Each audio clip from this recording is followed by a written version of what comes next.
I am in preparation for Survivor 50. I am still catching up. I'm in season 48. I've slowed down, so I'm probably not catching up in time for episode 1. But I still have some thoughts of where I'm at.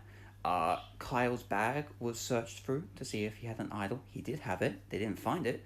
But I hate this. I always just don't like seeing people's bags get searched through, or when in the past people would be like, hey, can you show what's inside to show trust and everything? It's like, you don't trust them, that's why you're asking them, or why you're searching for them. Just like, don't do it. Like, piss off. That's just a personal thing.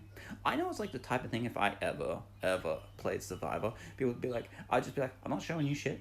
And they'd be like, let's vote you out. I'm like, fuck.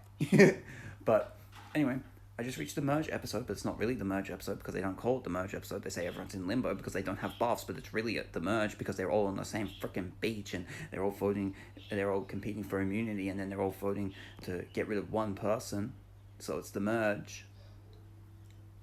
But what it does get me thinking is that if you really want a limbo state for players to be in, there's an option I think you can have, which is that because it's like you have reached the merge once, you get a buff. So here it was the teams compete, but then the winning team gets to compete in individual challenge. Kyle wins that, so he's safe. He's reached the merge. Good for you, Kyle.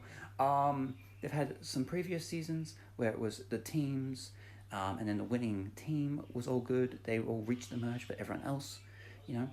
I think what you can do to add to this, and I don't know if they did it in 49, I don't know if they're going to do it in 50 or whatever. The people who are in limbo, if you don't have a buff, you don't get a vote. You can be voted for, you don't get a vote. So what this, I think, has somewhat of a solution. I'm not saying I even like the limbo thing, I'm just presenting. That when you do the team portion of this limbo challenge, the winning team all gets their buffs, which means they get their vote, and the losing team loses their vote.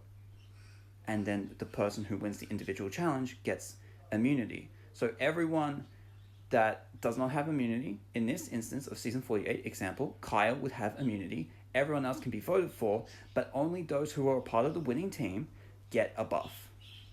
Only the people, yes, the winning team, they have their buff and they get a vote.